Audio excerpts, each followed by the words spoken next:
என் அன்பு குழந்தையே, உன்னுடைய இல்லத்தின் வாசலில் உனக்கு காவலாக நின்று கொண்டிருந்த ஆத்மா அங்கிருந்து சென்று விட்டது. அது அங்கிருந்து சென்றதோடு மட்டுமல்லாமல் இந்த பிரத்யங்கரா என்னிடத்தில் ஒரு சத்தியத்தையும் வாங்கி கொண்டுதான் இங்கிருந்து சென்றிருக்கின்றது. இது என்னவென்று கேட்க வேண்டிய கட்டாயம் இப்பொழுது உனக்கு இருக்கின்றது. ஏனென்றால் இவையெல்லாம் உன் இல்லத்தின் வாசலில் நடந்த சம்பவம். என் பிள்ளை, எனக்கு என்ன என்று இருந்து விடாதே. ஒரு ஆத்மா உன் இல்லத்தின் வாசலில் நிற்கிறது என்றால் நிச்சயமாக அது உன்னுடைய சம்பந்தப்பட்ட ஒருவராக மட்டும்தான் இருக்க முடியும். வேறு யாரோ வந்து உன் இல்லத்தின் வாசலில் நிற்க வேண்டும் என்ற அவசியம் ஒருபொழுதும் கிடையாதல்லவா? அப்படியானால் உன் இல்லத்தின் வாசலில் நின்று கொண்டிருந்த இந்த ஆத்மா யார்? இவர்கள் எதற்காக நின்று கொண்டிருந்தார்கள்? இப்பொழுது அங்கிருந்து செல்ல வேண்டிய கட்டாயம் என்ன வந்தது என்பதையெல்லாம் நீ தெரிந்து கொள்ள வேண்டும். என் பிள்ளையே, உன்னுடைய வாழ்க்கையில் ஒருவிதமான தாக்கத்தை ஏற்படுத்தியது இவர்களினுடைய பிரிவு. இவர்கள் இந்த உலகத்தை விட்டு நிரந்தரமாக சென்ற பொழுது உன்னுடைய வாழ்க்கையை இருள் சூழ்ந்தது போல உனக்கு இருந்தது. அதிலிருந்து கொஞ்சம் கொஞ்சமாக நீ மீண்டு வர முயற்சி செய்து பார்க்கின்றாய். ஆனால் உன்னால் முடியவில்லை. அவர்களை நினைக்காமல் உன்னால் இருக்க முடியவில்லை. இப்படி நீ நினைக்க நினைக்க அவர்களுக்கும் அவர்கள் இருக்கின்ற இடத்தில் நிம்மதியாக இருக்க முடியவில்லை. இப்படி இந்த வாழ்க்கையில் நீ தேடிய நிம்மதி உனக்கு கிடைக்காமல் போகவே, என் பிள்ளை, அவர்களை நினைப்பதையே உன்னுடைய மிகப்பெரிய நிம்மதியாக நீ நினைத்து கொண்டாய். எப்பொழுது வாழ்க்கையில் நமக்கு என்ன நடக்கும் என்று யோசிக்கின்ற நேரத்தில், என் பிள்ளை, இந்த வாழ்க்கையின் மீது நீ கொண்ட நம்பிக்கையை இழக்கவும் தொடங்கியது ஒரு காலம். இவர்கள் உன் வாழ்க்கையை விட்டு சென்றது உன்னால் தாங்கிக் கொள்ள முடியாத பேரிடியாக உனக்கு வந்து சேர்ந்து விட்டது. இந்த சூழ்நிலையை நாம் எப்படி கடந்து வரப்போகிறோமோ என்று நினைத்த என் பிள்ளைக்கு இன்று இந்த பிரத்யங்கரா கொண்டு வந்திருக்கின்ற வாக்கானது நிச்சயமாக நல்ல பலன்களை கொடுக்கும் என்பதனை நீ புரிந்து கொள்ள வேண்டும். என் பிள்ளையே, பிரத்யங்கராவினுடைய அன்பு உன் வாழ்க்கையில் எந்த அளவிற்கு இருக்கிறது என்றால் அதை உன்னால் நிச்சயமாக கனவிலும் கூட நினைத்து பார்க்க முடியாத அளவிற்கு உன் மீது அன்பு இருக்கின்றது. அதனால்தான் இந்த ஆத்மா உன் இல்லத்தின் வாசலுக்கு வந்து நின்றவுடன் நான் அவர்களை காண வந்துவிட்டேன். அவர்களின் மனதில் என்ன இருக்கிறது என்று உனக்கு சொல்லிவிட்டால் நிச்சயமாக அவர்களை நினைத்து வருந்தி கொண்டிருக்கின்ற உனக்கு அது மிகப்பெரிய மருந்தாக மாறும் அல்லவா? உன்னுடைய மனதிற்கு மிகப்பெரிய ஆறுதலாக அது மாறிவிடும் அல்லவா? அந்த ஆறுதலைத்தான் உனக்கு கொடுக்க இன்று இந்த பிரத்யங்கரா உன் முன்னால் தோன்றி இருக்கின்றேன். என் பிள்ளையே, உனக்கென்று நான் செய்கின்ற ஒவ்வொரு விஷயங்களுக்கு பின்னாலும் இருக்கின்ற உண்மை என்ன தெரியுமா? உன்னுடைய கவலையோடு இருக்கின்ற மனநிலை மாற வேண்டும் என்பதுதான். எதற்கெடுத்தாலும் என் பிள்ளை வேதனைப்பட்டு கொண்டிருக்காமல், எதற்கெடுத்தாலும் என் பிள்ளை கவலைப்பட்டு கொண்டிருக்காமல், நல்லது நடக்கிறது என்கின்ற எண்ணத்தோடு இந்த வாழ்க்கையில் உனக்கான சந்தோஷத்தை நீ பெற்று கொண்டாலே போதும் என்பதுதான் இந்த பிரத்யங்கராவினுடைய எண்ணம். என் பிள்ளையே, இப்பொழுது நீ நினைத்தது போல உன் வாழ்க்கையில் எல்லா மாற்றங்களும் வர தொடங்கி விட்டதல்லவா? நீ எதிர்பார்த்தது போல உனக்கான அத்தனை சந்தோஷங்களும் உனக்கு கிடைக்க தொடங்கிவிட்டது. ஆனால் இந்த ஆத்மாவின் பிரிவு மட்டும்தான் உன்னால் எப்பொழுதுமே நினைத்து பார்க்க முடியாத ஒரு வேதனையை தந்து கொண்டிருக்கின்றது. அதையும் இன்று நீ சரி செய்து விட வேண்டும். ஏனென்றால் அவர்களினுடைய மனநிலை என்னவென்று இப்பொழுது நீ தெரிந்து கொள்ள வேண்டிய கட்டாயத்திற்கு நின்று கொண்டிருக்கின்றாய். நான் உன் இல்லத்தின் வாசலில் நின்று கொண்டிருந்த இந்த ஆத்மாவிடம் பேசிய பொழுது அவர்கள் என்னிடத்தில் சொன்ன விஷயம் என்ன தெரியுமா? அம்மா, இவர்கள் என்னை பற்றி அதிகமாக நினைக்கின்றார்கள். எனக்கும் அதே நினைப்புத்தான்.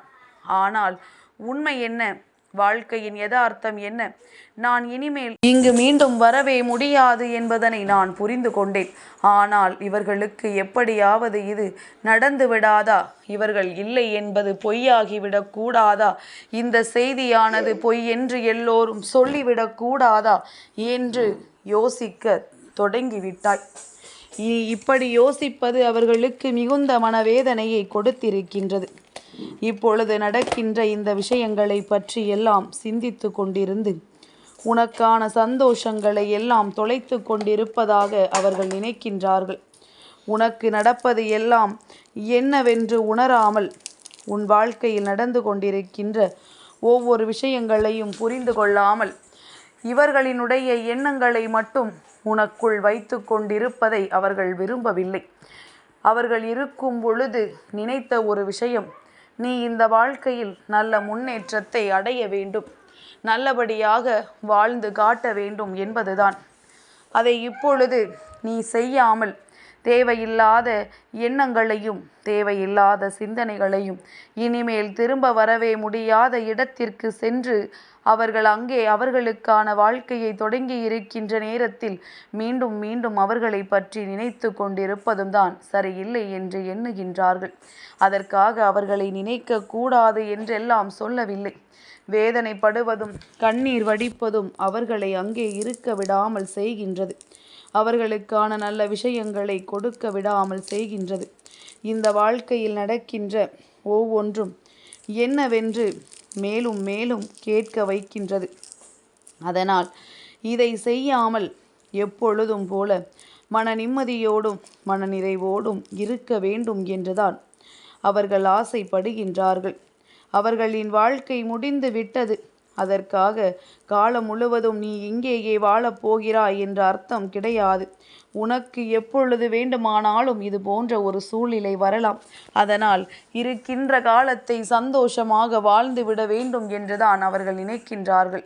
இப்படி ஒரு நிலை வரும் என்று நான் எதிர்பார்க்கவா செய்தேன்? ஆனால் வந்துவிட்டதல்லவா? அதனால் வருகின்ற நேரங்களில் உனக்கு கிடைத்திருக்கின்ற சூழ்நிலைகளில் உனக்கான சந்தோஷங்களை எல்லாம் முழுமையாக பெற்றுக்கொண்டு வாழ்க்கையை நல்லபடியாக வாழ்ந்து காட்ட வேண்டும். வாழ்க்கை கொடுக்கின்ற ஒவ்வொரு சந்தோஷங்களையும் முழுமையாக பெற்றுக்கொள்ள வேண்டும். இனி என்ன நடந்தாலும் இந்த வாழ்க்கை உனக்கானதுதான் என்பதனை நீ புரிந்து கொள்ள வேண்டும். ஒவ்வொரு நாளும் ஒவ்வொரு விதமான சிந்தனைகள் உனக்குள் இருக்கின்றது. இந்த வாழ்க்கை தருகின்ற ஒவ்வொரு விஷயங்களும் உன்னை நல்லபடியாக வாழ வைத்து கொண்டிருக்கின்றது. அதற்கிடையில் இந்த ஒரு பிரிவை நினைத்து வேதனைப்பட்டு கொண்டிருப்பது அந்த ஆத்மாவிற்கு மிகுந்த மன சங்கடத்தை கொடுத்திருக்கின்றது. அது மட்டுமல்லாமல் அந்த ஆத்மா என்னிடத்தில் வாங்கி கொண்ட சத்தியம் என்னவென்று நீ தெரிந்து கொள்ள வேண்டுமல்லவா? உன்னுடைய வாழ்க்கையில் இருக்கின்ற சிறு சிறு பிரச்சனைகளை உனக்கு சரி செய்து கொடுக்கவும், உன் மனதில் இருக்கின்ற குழப்பங்களுக்கு உனக்கு தீர்வு கொடுக்கவும், உன்னுடைய இல்லத்தில் தேவையில்லாமல் வருகின்ற பிரச்சனைகளுக்கெல்லாம் முடிவு கட்டவும் நான் அதை செய்து கொடுக்க வேண்டும் என்று இந்த பிரத்யங்கராவிடம் அந்த ஆத்மா சத்தியத்தை வாங்கி கொண்டது. இந்த சத்தியத்தை நான் செய்து கொடுத்த பிறகு அவர்கள் இங்கிருந்து சென்று விட்டார்கள். இனி என் பிள்ளையே, உன் இல்லத்தின் வாசலில் நின்று கொண்டிருந்த ஆத்மா சென்று விட்டது என்பதனை புரிந்து கொண்டாயல்லவா? அதற்காக வருந்தாதே. அம்மா, எதற்காக இங்கிருந்து அவர்களை அனுப்பி வைத்தாய்? நான் அவர்களை தானே தேடிக்கொண்டிருக்கின்றேன் என்று நீ சொல்வதற்கு வாய்ப்பு உண்டு. ஆனால் உண்மை என்ன தெரியுமா? இந்த வாழ்க்கை உனக்கு தந்திருக்கின்ற இந்த சந்தோஷத்தை நீ எப்பொழுதும் உனக்கானதாக பெற்றுக்கொள்ள வேண்டும் என்றுதான் அவர்கள் நினைக்கின்றார்களே தவிர ஒரு பொழுதும் அவர்களை நினைத்து கொண்டு உனக்கு நடக்கவிருப்பதை கூட நீ நடத்த விடாமல் செய்துவிடக்கூடாது என்றுதான் எண்ணுகின்றார்கள். இவர்களின் எண்ணங்களை எல்லாம் என் பிள்ளை நீ தெளிவாக உணர்ந்து இனி உன் வாழ்க்கையை வாழத் தொடங்க வேண்டும்.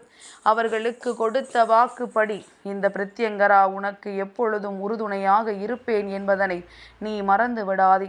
நான் உன்னோடு இருந்து உனக்கான அத்தனை சந்தோஷங்களையும் மீட்டு தருகின்றேன். இந்த வாழ்க்கையில் நீ எதிர்பார்க்கின்ற அத்தனை விஷயங்களையும் உனக்கானதாக்கி தருகின்றேன். என்ன நடந்தாலும் சரி, எது வந்தாலும் சரி, உனக்கு உறுதுணையாக நான் இருப்பேன் என்பதனை மட்டும் ஒரு நாளும் என் குழந்தை நீ மறந்துவிடக்கூடாது. சந்தோஷங்களை அனுபவிக்க வேண்டிய நேரம் வந்துவிட்டது. இந்த வாழ்க்கை உனக்கு கொடுத்த கஷ்டங்களை எல்லாம் மறந்து இவர்களின் பிரிவையும் என் பிள்ளை நீ மனதளவில் எந்நாளும் நினைத்து வேதனைப்படாமல் அவர்களை நினைத்து அவர்கள் இருக்கின்ற இடத்தில் அவர்கள் நன்றாக இருக்க வேண்டும் என்று நீ எண்ணினால் போதும். நிச்சயமாக அவர்களின் ஆத்மாவும் சாந்தியடையும். உன்னுடைய வாழ்க்கையிலும் நல்லது நடக்கும் என்பதனை நீ புரிந்து கொள்வாய். நான் செய்து கொடுத்த சத்தியத்தை காப்பாற்றி தருகின்றேன். கவலைப்படாமல் இரு. என் அன்பு குழந்தைக்கு இந்த பிரத்யங்கராவினுடைய ஆசீர்வாதங்கள் எப்பொழுதுமே முழுமையாக கிடைக்கும்.